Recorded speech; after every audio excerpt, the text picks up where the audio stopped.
اب تک بڑے اچھے انداز سے نقیب اہل سنت حضرت علامہ مولانا صدام حسین مجاہدی نے بڑے خوب چھوٹے انداز سے محفل پاک لے کر چل رہے ہیں. ان کی نظامت بڑی عمدہ ہو رہی ہے. شعر و شاعری کہ ایسا لگتا ہے کہ بادشاہ ہیں. اللہ ان کو سلامت رکھے اور ان کو دارین کی نعمتوں سے مالا مال فرمائے. ان کے علاوہ حافظ و قاری محترم جناب عبد الرحیم صاحب نے آپ لوگوں کو نعت نبی سنائی. ان کے علاوہ حافظ عبد الواجد نے بھی نعت پاک آپ لوگوں کو سنائی. مشہور و معروف شعراء میں شمار کیے جانے والے نوجوان شاعر حافظ و قاری محترم ممتاز زمن نے بھی آپ لوگوں کو بہت خوب انداز سے نعت نبی سنائی. ان کے علاوہ اس محلے کے امام حضرت علامہ مولانا معراج صاحب حبیبی وہ بھی اسٹیج پر موجود ہیں اور آپ لوگوں کو گاہے بگاہے کچھ نہ کچھ سناتے ہی ہیں. اللہ تعالیٰ ان سب کا سایہ دراز فرمائے. اور ابھی آپ لوگوں نے دیکھا کہ عزیزم قاری صابر ان کے سر پر دستار قرأت سجائی گئی ہے. اللہ ان کو درازی عمر بالخیر عطا فرمائے اور علم و عمل کے زیور سے آرستہ و پیراستہ کرے.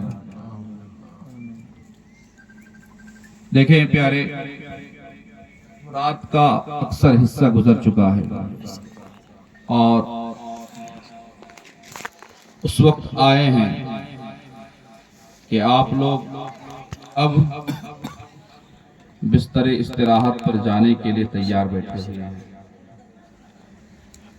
لیکن خیر، اللہ نے آپ لوگوں کو یہ سعادت دی ہے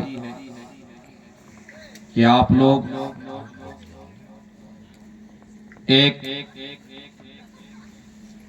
لمبی مدت سے تقریباً 3-4 گھنٹہ سے آپ یہاں پر سردی کے موسم میں بیٹھ کر محفل پاک سماعت کر رہے ہیں، سن رہے ہیں.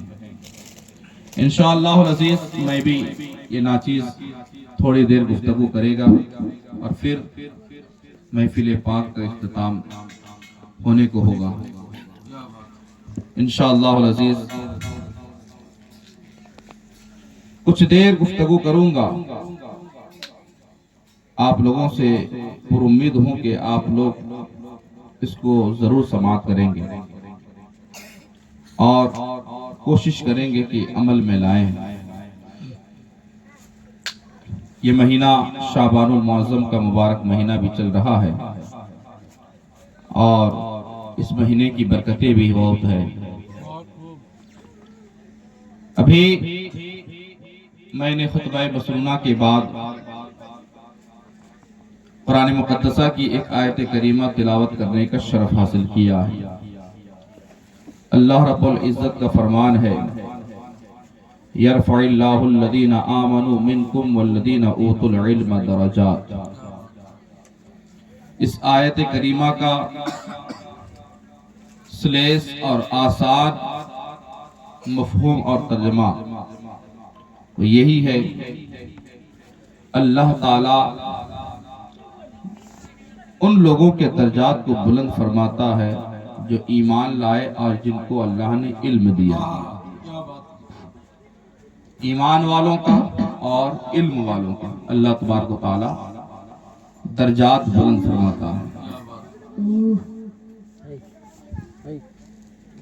یہاں پر اللہ تبارک و تعالی نے دو چیزیں بیان کی ہیں کہ ایمان اور علم. صرف علم ہو ایمان نہ ہو یا صرف ایمان ہو اور علم نہ ہو. کیا بات ہے، پوائنٹ اچھا ہے، واہ واہ واہ. تو دونوں کا درجہ بلند نہیں ہوتا. کیا بات. ایمان بھی ہو اور علم بھی ہو تب اللہ تعالیٰ اس کے درجات کو بلند فرماتا ہے. صرف علم ہو ایمان نہ ہو تو پھر بہت ایسے لوگ ملیں گے، بیشتر ایسے ہیں جن کو علم تو ہے لیکن ان کا ایمان نہیں، تو پھر ان کے درجات میں بلندی نہیں ہوگی. اور بہت سارے ایسے بھی ہیں جن کا ایمان تو ہے لیکن علم نہیں ہے، تو ان کے درجات بھی بلند نہیں ہیں. ایمان کے ساتھ علم بھی ہو تب اللہ تبارک و تعالیٰ ان کے درجات کو بلند فرماتا ہے. کیونکہ اللہ تبارک و تعالیٰ نے ارشاد فرمایا یرفع اللہ الذین آمنوا منکم والذین اوتوا العلم. آخر میں بتایا درجات. ایمان اور علم جس کے اندر ہوگا اللہ تعالیٰ اسی کے درجات کو بلند فرمائے. سبحان اللہ سبحان اللہ. علم والا وہ انسان ہے، اگر اس کا ایمان سلامت ہے تو اللہ تبارک و تعالیٰ دنیا میں بھی اس کے درجات کو بلند رکھتا ہے اور آخرت میں بھی اللہ تعالیٰ اس کے درجات کو بلند فرماتا ہے. ماشاء اللہ سبحان اللہ. عزیزم قاری صابر کے گھر والوں نے بہت اچھا خیال پیش کیا کہ بچے کی دستار بندی سر پر سجی ہے تو اس موقع پر پیارے رسول صلی اللہ علیہ وسلم کے نام پر ایک محفل کا انعقاد کیا جائے. یہ جو محفل ہوتی ہے اس کے بڑے فائدے ہیں. میں دو بڑے فائدے پر اشارہ کرتا ہوں. ایک فائدہ تو یہ ہے کہ آپ لوگ اس محفل پاک میں آئے، جتنی دیر تک یہاں پر بیٹھیں گے کم سے کم اتنی دیر تک گناہوں سے تو بچے رہیں گے. اگر اتنی دیر گھر پر بیٹھتے، دکانوں میں بیٹھتے، چوراہوں پر بیٹھتے تو ہو سکتا تھا کہ ہماری زبان سے جھوٹ بھی نکل سکتا تھا، ہماری زبان سے کسی کی غیبت ہو سکتی تھی، ہم کسی کی چغلی کھا سکتے تھے، ہم کوئی اور گناہ میں مبتلا ہو سکتے تھے. لیکن محفل پاک میں آنے کی برکت یہ ہے کہ جب تک آپ محفل پاک میں بیٹھے رہیں گے گناہوں سے بچتے رہیں گے. اس کے علاوہ محفل پاک جہاں پر اللہ اور اس کے رسول کا ذکر ہوتا ہے اللہ اور اس کے فرشتوں کا نزول ہوتا ہے. اللہ تبارک و تعالیٰ کی رحمتوں کا اور فرشتوں کا نزول ہوتا ہے. بلکہ شاعر کا یہ کہنا ہے کہ جہاں ذکر حبیب ہوتا ہے، جہاں ذکر حبیب ہوتا ہے وہاں خود خدا بھی قریب ہوتا ہے. اور ایسی محفلوں میں بیٹھنے والا آدمی بڑا ہی خوش نصیب ہوتا ہے. تو آپ خوش نصیب ہیں جو ایسی محفلوں میں بیٹھے ہوئے ہیں. اس کا ایک فائدہ اور بھی ہے جو بہت بڑا فائدہ ہے. محفل پاک میں علماء کرام آتے ہیں، شعراء کرام آتے ہیں، آپ ان کے چہرے کی زیارت کرتے ہیں، آپ ان کے چہرے کو دیکھتے ہیں، ملاحظہ کرتے ہیں. معلوم ہے عالم کا چہرہ دیکھنا کیا ہے؟ اللہ کے نبی صلی اللہ علیہ وسلم ارشاد فرماتے ہیں من زار عالما فکأنما زارنی، جس نے کسی عالم کو دیکھا گویا اس نے مجھے دیکھا۔ جس نے کسی عالم کو دیکھا، زیارت کیا، گویا کہ اس نے اللہ کے نبی کی زیارت کی۔ عالموں کی زیارت کرنا اللہ کے نبی کی زیارت کے مثل ہے۔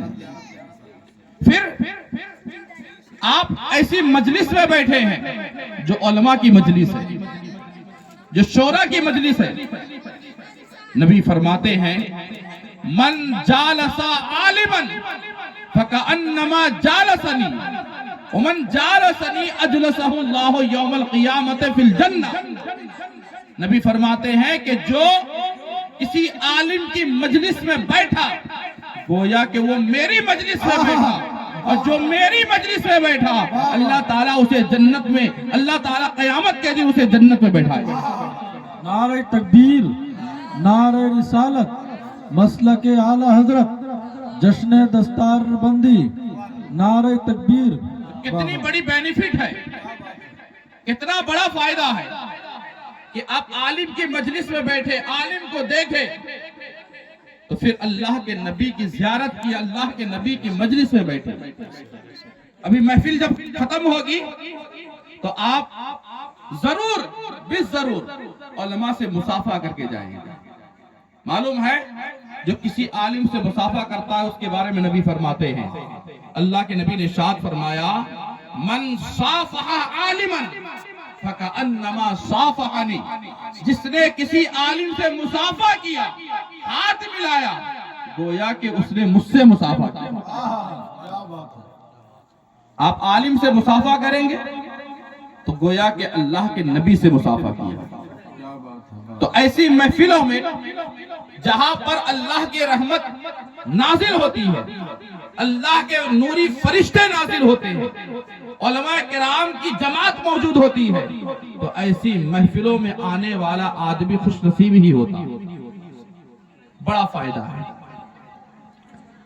محترم قاری صابر کے والد صاحب نے اور ان کے گھر والوں نے یہ محفل پاک سجا کر بہت بڑا کام کیا، بہت بڑا کام کیا، بہت لوگوں کو گناہوں سے بھی بچایا اور بہت لوگوں کو نیکیوں میں شامل فرمایا۔ اللہ اسے دارین کی نعمتوں سے مالا مال عطا فرمائے۔ آمین۔ علم کیا چیز ہے؟ ابھی قاری صابر نے دستار بندی لی ہے، علم حاصل کیا تب نہ اس کے سر پر دستار کی بندی سجی، امامہ سجا۔ علم دین حاصل کیا تب اللہ تبارک و تعالیٰ نے یہ سعادت عطا فرمائی کہ اس کے سر پر دستار قرت سجائی گئی، علماء کرام کے ہاتھوں سے دستار قرت سجائی گئی۔ قرت کا علم، قرآن کا علم، یہ بہت اہمیت کا حامل ہے، بلکہ اگر میں یہ جملہ کہوں تو غلط نہیں ہے کہ دنیا کا سارا علم ایک طرف اور قرآن کا علم ایک طرف، دنیا کی ساری پڑھائی ایک طرف، قرآن کریم کی تعلیم ایک طرف۔ آپ دنیا کے نقشے میں اٹھا کر دیکھ لیں کہ دنیا میں سب سے زیادہ پڑھی جانے والی کتاب قرآن مقدس ہے۔ دنیا میں اتنی کتابیں ہیں، اتنے کالجز، اسکول، یونیورسٹی بہت بڑی بڑی ہیں، لیکن پوری دنیا کا یہ جائزہ لے لیں کہ پوری دنیا میں سب سے زیادہ پڑھی جانے والی کتاب قرآن مقدس ہے۔ اور اسی قرآن مقدس کو پڑھ کر اور اسی قرآن مقدس کی تعلیم کو حاصل کر کے لوگ عالم دین بنتے ہیں، حافظ قرآن بنتے ہیں، قاری قرآن بنتے ہیں، مفتی اسلام بنتے ہیں، اسی قرآن مقدس کو پڑھ کر۔ پیارے مسلمانوں، جب دنیا کی سب سے عظیم کتاب قرآن مقدس، اس کی تعلیم بھی تو عظیم ہوتی ہے، اس کی تعلیم کا اہتمام بھی بڑا عظیم ہوتا ہے۔ اسی لیے قرآن کی تعلیم کو ہرگز معمولی مت سمجھنا۔ قرآن کی تعلیم بہت اہم ہے، بہت اہمیت کی حامل ہے۔ ایسا علم ہر کسی کو نصیب بھی نہیں ہوتا ہے، ہر کسی کی قسمت میں لکھا بھی نہیں جاتا ہے۔ اللہ تبارک و تعالیٰ جسے پسند کرتا ہے اسی کو قرآن و حدیث کا علم دیتا ہے۔ یہ حدیث پاک ہے، نبی فرماتے ہیں مَن یُرِدِ اللَّهُ بِهِ خَيْرًا یُفَقِّهُ فِی الدِّین۔ اللہ تعالیٰ جس بندے کے ساتھ بھلائی کا ارادہ کرتا ہے اسے دین کا عالم بنا دیتا ہے، اسے دین کا عالم بناتا ہے۔ ہر کسی کو عالم نہیں بناتا اللہ تعالیٰ، جس کو اللہ تعالیٰ پسند کرتا ہے، جس کے ساتھ بھلائی چاہتا ہے اسی کو اللہ تعالیٰ عالم دین بناتا ہے۔ یہ علم دین معمولی نہیں ہے۔ آج یہ دنیا والوں نے ڈاکٹر کی پڑھائی کو بہت اونچا سمجھ دیا ہے، انجینئرنگ کی پڑھائی کو بہت اونچا سمجھا ہے۔ کوئی پروفیسر بن گیا تو اس کو اونچا سمجھ لیا ہے، اگر کوئی عالم دین ہے تو اس کو للو پنچو سمجھ لیا ہے۔ جبکہ عالم دین تمہاری دنیا کو بھی سنوارتا ہے اور آخرت کو بھی سنوارتا ہے۔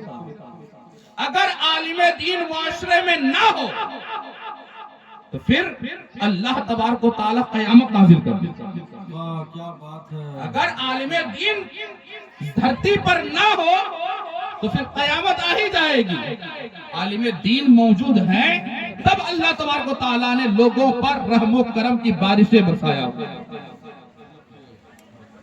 آج قاری صابر جو آپ کے علاقے میں قرآن کریم کا علم لے کر، قرآن مقدس کا علم لے کر اپنے سینے میں آئے ہیں، آپ لوگوں کی ذمہ داری ہے کہ آپ لوگ ان کی قدر کریں۔ آپ لوگوں کی یہ ذمہ داری بنتی ہے کہ آپ لوگ اس کی قدر کریں۔ اگر آپ نے عالم دین کی قدر کیا تو یاد رکھنا آپ کی نسلوں کی قدر اللہ تبارک و تعالیٰ کرا دے۔ جس نے کسی عالم کی عزت کی اللہ تبارک و تعالیٰ اس کی نسلوں کی حفاظت کرنے کی ذمہ داری لیتا ہے، اور جس نے کسی عالم کی توہین کر لی تو پھر روایتوں میں آتا ہے کہ اس کی 3 نسلیں عالم دین سے محروم رہتی ہے۔ 3 نسلیں عالم دین سے محروم رہتی ہے۔ عالم دین کی عزت کرنا یہ ماں باپ کی عزت سے بھی بڑھ کر ہے۔ عالم دین کی عزت ماں باپ کی عزت سے بھی بڑھ کر ہے۔ ماں باپ کا مرتبہ ایک طرف، عالم دین کا مرتبہ ایک طرف۔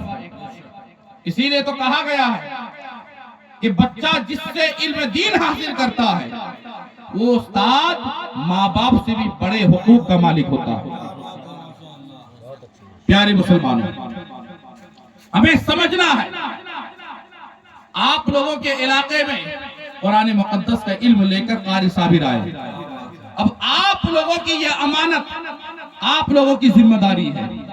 آپ لوگ کیسے قدر کرتے ہیں یہ آپ کی ذمہ داری ہے۔ اگر آپ نے قدر کیا، عزت کیا، اور جیسا علم والے کی عزت ہوتی ہے اگر آپ نے ویسی عزت کی تو انشاءاللہ وہ دن دور نہیں، یہی قاری صابر کے ذریعہ آپ کے علاقے میں بالکل روشنی چھا جائے گی۔ بے شک نعرہ تکبیر، نعرہ رسالت، جشن دستار بندی، واہ واہ واہ۔ اسلام کی پہلی چیز، جو پہلی وحی جو اللہ تبارک و تعالیٰ نے اپنے محبوب پر نازل کی، کیا ہے معلوم ہے؟ اللہ نے سب سے پہلے نماز کا حکم نازل نہیں کیا، اللہ نے سب سے پہلے روزے کا حکم نازل نہیں کیا، اللہ نے سب سے پہلے زکوٰۃ کا حکم نازل نہیں کیا، اللہ نے سب سے پہلے حج کا حکم نازل نہیں کیا، اللہ نے قربانی کا حکم نازل نہیں کیا۔ اللہ نے سب سے پہلے جس بات کا حکم دیا وہ ہے اقرا۔ یعنی پڑھو. پڑھنے کا اللہ تبارک و تعالیٰ نے حکم دیا. پڑھو. سب سے پہلی وحی اللہ کے نبی پر یہی نازل ہوئی, اقرا, اے محبوب آپ پڑھو اور پوری دنیا کو آپ پڑھاؤ. آپ مجھ سے پڑھو اور پوری دنیا کو آپ پڑھاؤ. یہ حکم اللہ تبارک و تعالیٰ نے نازل کیا. آج ہماری نسلیں علم دین سے بہت دور جاتی رہی ہے. ہم اسکول کی طرف توجہ رکھے ہوئے ہیں, کالج کی طرف توجہ رکھے ہوئے ہیں. ہم یہ سوچتے ہیں کہ ہمارے بچے اسکول میں, کالج میں پڑھ کر دنیاوی تعلیم حاصل کر کے اپنی زندگی کو بہتر سے بہتر بنا سکتے ہیں. میں دنیاوی تعلیم کا مخالف نہیں ہوں. دنیاوی تعلیم ہماری قوم کو حاصل کرنی چاہیے, لیکن جس طرح دنیاوی تعلیم کو اہمیت دی جاتی ہے اس سے کئی گنا زیادہ علم دین حاصل کرنے میں توجہ ہونی چاہیے. کیوں؟ دنیاوی تعلیم حاصل کرنا فرض نہیں ہے, لیکن علم دین حاصل کرنا یہ فرض عین ہے. نبی نے فرما دیا, طلب العلم فریضۃ علی کل مسلم و مسلمہ. علم دین حاصل کرنا ہر مسلمان مرد و عورت پر فرض عین ہے. جو اس سے دور رہا, علم دین سے جو دور رہا, گویا کہ وہ گمراہیت کے گڑھے میں پڑ گیا. پیارے مسلمان, ہمارے بچوں کو علم دین سکھاؤ. اگر علم دین آپ نے نہیں دیا نا, اب بتائیں یہ علماء کا کتنا بڑا احسان ہے کہ بچہ ہمارے گھر میں پیدا ہوگا, لیکن کان میں اذان دینے کے لیے محلے کے امام کو بلایا جائے. محلے کا امام ہے کون؟ عالم دین ہے. شادی ہم کریں گے, زندگی کا نیا سفر ہم شروع کریں گے, لیکن نکاح پڑھانے کے لیے بلائیں گے کس کو؟ کون آئے گا؟ آپ نے کبھی دیکھا کہ نکاح پڑھانے والا کوئی ڈاکٹر آیا ہے؟ ہاسپٹل کا کوئی ڈاکٹر, کوئی سرجن آیا ہے, یا کسی اسکول کا ٹیچر آیا ہے, یا کسی کالج کا لیکچر آیا ہے؟ آپ اپنے نکاح خانی کے لیے, اپنے رشتے کو حلال کرنے کے لیے آپ عالم دین کو بلاتے ہیں. عالم دین کو بلاتے ہیں. آپ کے بیٹے کا جنازہ ہوا, آپ کا بیٹا انتقال کیا, جنازہ پڑھانے کی ذمہ داری آپ کی, لیکن آپ بلاتے کس کو ہیں؟ اپنے بیٹے کے جنازے میں, اپنے باپ کے جنازے کو, اپنے بہن کی جنازے کو, اپنی ماں کے جنازے کو پڑھانے کے لیے بلاتے ہیں تو عالم دین کو بلاتے ہیں. یعنی آپ محض سے لے کر لحد تک عالم ہی کے محتاج ہیں, عالم ہی کو ہر قدم پہ بلاتے ہیں. آپ کے گھر میں قرآن پڑھا جائے گا, بچے کو قرآن پڑھنا معلوم نہیں ہے, کس کو بلاتے ہیں؟ امام کو بلاتے ہیں, عالم دین کو بلاتے ہیں, حافظ قرآن کو بلاتے ہیں, قاری قرآن کو بلاتے ہیں کہ آ کر میرے بچے کو قرآن ختم کرا دیجیے. آپ انتقال کر جائیں گے, آپ نے اپنے بیٹے کو کالج میں پڑھایا, بیٹا تو یہی پڑھا ہے نا بچپن سے, D O G dog, dog میں نے کتا, C A T cat, cat میں نے بلی, ہے نا, R A T rat, rat میں نے چوہا. آپ کے بچے نے یہ پڑھا ہے اسکول میں. آپ جب انتقال کر جائیں گے تو آپ کا بچہ فاتحہ کرے گا یہ پڑھ کر, آپ کی قبر پر جائے گا تو یہ بولے گا D O G dog, dog میں نے کتا, C A T cat, cat میں نے بلی, R A T rat, rat میں نے چوہا. یا اللہ میرے ابا اماں کی قبر میں کتا, بلی, چوہا پہنچا دے. آپ یہ کرواتے ہیں؟ نہیں. آپ کو اگر اپنے گھر پر فاتحہ دلانا ہوتا ہے, ایصال ثواب کرنا ہوتا ہے, تو آپ کسی عالم دین کو تلاش کرتے ہیں, حافظ قرآن کو تلاش کرتے ہیں, قاری قرآن کو تلاش کرتے ہیں. تب جا کر وہ قرآن پاک کی تلاوت کر کے, سورہ فاتحہ پڑھ کے, کل شریف کا اہتمام کر کے وہ دعا کرتا ہے, یا اللہ اس کا ثواب ان کے ابا کو پہنچا دے. کیا بات ہے, ماشاءاللہ. پیارے مسلمانوں, گویا کہ آپ علماء کرام، حفاظ کرام اور قرائے کرام کے ہر قدم پر محتاج ہے۔ آپ کے گھر پہ جھگڑا ہوا، آپ کی بیوی نے قسم اٹھائی، آپ کے شوہر نے کچھ الفاظ کہہ دیے، طلاق کے الفاظ، مسئلہ کس کے پاس حل کرتے ہیں؟ آپ جاتے ہیں علماء کرام کے پاس۔ کوئی ڈاکٹر آپ کا مسئلہ حل نہیں کرتا ہے، کوئی پروفیسر آپ کا مسئلہ حل نہیں کرتا ہے۔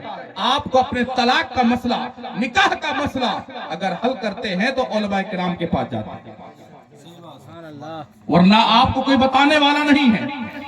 آپ کے ایمان اور عقیدے کا مسئلہ علماء کرام ہی حل کرتے ہیں۔ تو پھر پیارے مسلمانوں، جو علم ہمیں زندگی کے اندھیروں میں روشنی دیتا ہے، ہم اسی علم سے آج پیچھے نظر آتے ہیں، جبکہ ہمیں چاہیے کہ ہم اس علم کو آگے بڑھائیں۔ ہر کسی کو وہ علم دین حاصل کرنا یہ لازم و ضروری ہے۔ پیارے مسلمانوں، اگر آپ نے قرآن کی تعلیم نہیں لی تو پھر آپ کی نمازیں، آپ کے عبادات وہ ادھورے رہ جائیں گے، جبکہ نماز پڑھنا اللہ تبارک و تعالیٰ نے فرض قرار دیا ہے، اور نماز میں قرآن کریم کی تلاوت کرنا بھی فرض ہے۔ آپ اگر قرآن نہیں پڑھے تو پھر کیسے تلاوت کریں؟ آج علماء کرام جو یہاں نظر آ رہے ہیں، نورانی چہرے والے ہیں، اگرچہ بہت دولت مند نہیں ہے، لیکن ان کو اللہ تبارک و تعالیٰ نے وہ مقام اور مرتبہ دیا ہے کہ یہ دنیا میں بھی جب تک رہیں گے عزت و آبرو کے ساتھ رہیں گے، اور آخرت میں تو اللہ تعالیٰ ان کے سر پر پوری دنیا کے سامنے ایک علم کی روشنی کا تاج پہنا ہے۔ آپ کو معلوم ہے قیامت کے روز آپ کی بخشش ان علماء کرام کے ہاتھوں میں، آپ کے امام کے ہاتھ میں ہے۔ آپ کی بخشش، آپ کی نجات علماء کرام، ائمہ کرام، صلحاء کرام کے ہاتھ میں۔ آپ ان کے بغیر جنت میں نہیں جا سکتے۔ قرآن مقدس میں اللہ نے ارشاد فرمایا، یوم ندعو کل اناس بامامہم، قیامت کے روز ہر شخص کو اس کے امام کے ساتھ اٹھایا جائے گا، ہر شخص کو اس کے امام کے ساتھ، اور پھر اسی امام سے بھی پوچھ تاچھ ہوگی اور آپ سے بھی پوچھ تاچھ ہوگا۔ تو پیارے مسلمانوں، کہنے کا مقصد یہ ہے کہ علم دین یہ بہت عظیم علم ہے، اسی کو حاصل کرنے میں آپ ہمیشہ تگ و دو لگے رہیں۔ اور ہمارے معاشرے کی ابھی بہت کمزوری یہ ہے کہ ہمارے لوگ، ہمارے معاشرے کے لوگ مسجدیں تو بنا لیتے ہیں، لیکن مسجدوں کو آباد کرنے کے لیے سجدہ نہیں کرتے ہیں۔ مسجدیں خالی جا رہی ہیں، نمازی نہیں ہے۔ پھر مسجد کس لیے بنائے گا؟ جنات کو پڑھنے کے لیے۔ آپ نے مسجد محلے میں جو بنائی ہے کس کام کے لیے؟ جنات نماز پڑھیں گے۔ آپ اپنے نماز پڑھنے کے لیے مسجد بنائی ہے، اگر آپ نہیں پڑھیں گے تو کون پڑھے گا؟ محلے میں مسجد ہے، تقریباً میں نے جائزہ لیا ہے کہ اس محلے میں 100 سے زائد گھر ہیں، کہ ہر گھر میں ایک بندہ بھی نہیں۔ اگر ہر گھر سے ایک بندہ مسجد آنے لگے تو مسجد جتنی بڑی ہے وہ بھر جائے گی، لیکن آپ لوگ ایسا کرتے نہیں ہیں، مسجد خالی جا رہی ہے۔ مسجد میں کون پڑھتے ہیں نماز؟ یا تو امام یا پھر اذان دینے والے مؤذن، یہی دو لوگ نماز پڑھ رہے ہیں۔ اللہ تعالیٰ امام صاحب کو سلامت رکھے کہ کچھ نوجوانوں کو انہوں نے تیار کیا، چھوٹے چھوٹے بچوں کو، وہ چھوٹے چھوٹے بچے مسجد میں جا کر مسجد کو آباد کر رہے ہیں۔ اگر مسجد کو آباد آپ نے نہیں کیا نا، یاد رکھنا کہ جب ہم مسجدوں کو اپنے سجدوں سے آباد نہیں کرتے ہیں تو اللہ تعالیٰ وہ مسجدیں غیروں کے قبضے میں دے دیتا ہے. یہ بابری مسجد جو شہید کی گئی، کیا حال تھا؟ 23 سال تک بابری مسجد میں اللہ کی عبادت نہیں ہوئی تھی. 23 سال اللہ تبارک و تعالیٰ کی عبادت نہیں ہوئی تھی. وہاں لوگوں نے سجدہ نہیں کیا تھا. کیا نتیجہ ہوا؟ اللہ نے غیروں کے قبضے میں دیا. اور آج بابری مسجد ہمارے نزدیک نہیں ہے. یہی حال ہے. جن مسجدوں کو آپ اپنے سجدوں سے آباد نہیں کریں گے وہ مسجدیں ویران ہو جائیں گی، غیروں کے قبضے میں چلی جائیں گی. تو پیارے مسلمانوں، جن مسجدوں کو آپ نے بڑی محنت و مشقت کے ساتھ، بڑے لگن کے ساتھ آپ نے اپنے جسم کے حرکات اور سکنات کو صرف کرتے ہوئے، اپنے دولت کو صرف کرتے ہوئے جس مسجد کو آپ نے بنائی تھی، آپ کی ذمہ داری بنتی ہے کہ آپ اپنے سجدوں سے ان مسجدوں کو آباد کریں. یہ آپ کی ذمہ داری ہے. ہماری نوجوان نسل ہاتھ میں موبائل ہے، موبائل لے کر ٹائم پاس کر لیتی ہے. اذان ہوتی ہے، ٹائم پاس میں لگے رہتے ہیں، گیم کھیلتے ہیں، آپ سیریل دیکھتے ہیں، فلمیں ڈرامے دیکھ لیتے ہیں، لیکن مسجد جاتے نہیں نماز پڑھنے کے لیے. یہ افسوس کا مقام ہے، افسوس کا مقام. پھر رونا روتے رہتے ہیں ہمارا بچہ تو بگڑ گیا ہے. کس نے بگاڑا؟ جب آپ خود نماز پڑھنے نہیں گئے تو آپ کا بچہ نماز پڑھنے کیسے جائے گا؟ جب آپ خود بگڑے ہوئے ہیں تو آپ کی اولاد کیا سدھر پائے گی؟ بلبل بنگال نے کہا تھا، لوگوں نے شکایت کیا کہ میرا لڑکا بگڑ گیا. ارے لڑکا سے پہلے تو بڑکا بگڑا ہوا ہے. لڑکا سے پہلے بڑکا بگڑا ہوا ہے. پہلے خود سدھرو، پھر اپنے اولادوں کو بھی سدھارو. اللہ کے نبی صلی اللہ علیہ وسلم نے ارشاد فرمایا، جب بچوں کی عمر 8 سال ہو جائے تو بچوں کو نماز کے لیے ہدایت دو، نماز سکھاؤ، نماز پر کھڑے کرو، نماز پڑھنے کے طریقے بتاؤ.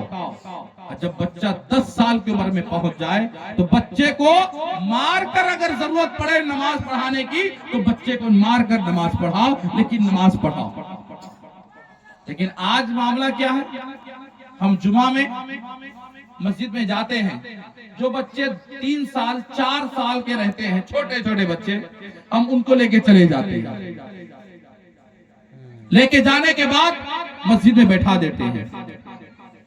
3 سال 4 سال 5 سال 6 سال کے بچوں کو نماز پڑھنے کا حکم نہیں ہے، پھر بھی آپ لے جاتے ہیں. اچھی بات ہے، عادت بنانے کے لیے. لیکن آپ کی جو ذمہ داری تھی 8 سال سے لے کر 12 سال کے اندر کے بچوں کو نماز پڑھنے کے لیے آپ لے کر جاتے، آپ نے وہ کب کیا؟ آپ تو وہ کرتے ہی نہیں ہیں. جب بچہ 8 سال کا ہو گیا تو آپ اسکول بھیجتے ہیں اور کہتے ہیں بچے کو ٹائم نہیں ہوتا، وہ نماز کب پڑھے گا؟ اسکول سے آتا ہے، ٹیوشن جاتا ہے، بچے کو ٹائم نہیں ہوتا ہے. ارے جس طرح اسکول کے لیے ٹائم ہو سکتا ہے، جس طرح ٹیوشن کے لیے ٹائم ہو سکتا ہے، اسی طرح نماز کے لیے بھی تو ٹائم ہو سکتا ہے. صحیح بات ہے. جس طرح آپ ڈانٹ کر مار کر اسکول بھیجاتے ہیں، ٹیوشن بھیجاتے ہیں، کیوں بھیجاتے ہیں؟ کہ کہیں ہمارا پیسہ برباد نہ ہو جائے، کہیں تمہارا وقت برباد نہ ہو جائے. اسی طرح آپ کی یہ ذمہ داری بھی تو بنتی ہے کہ آپ بچے کو مار کر ڈانٹ کر مسجد بھیجیں. لیکن مسجد خالی ہے. ابھی میں نے مغرب کی نماز یہاں ادا کی تو دیکھا کہ چند ہی لوگ ہیں، وہ بھی کون؟ جو ایکسپائر کر گئے، بوڑھے بوڑھے جن کا ایکسپائری ڈیٹ نکل چکا ہے، وہی لوگ ہیں مسجد میں، باقی اور کوئی نہیں ہے. کیا حال ہے قوم کا؟ کیا حال ہے قوم کا؟ پیارے مسلمانوں، ایک جملہ میں نے کہا تھا بہت پہلے، آج وہ جملہ کہہ رہا ہوں. ہماری قوم اللہ کو تو مانتی ہے، رسول کو مانتی ہے، قرآن کو مانتی ہے، لیکن اللہ کی نہیں مانتی. اللہ کو مانتی ہے لیکن اللہ کی نہیں مانتی. آج کسی سے بھی پوچھ رہے اللہ کو مانتے ہو نا؟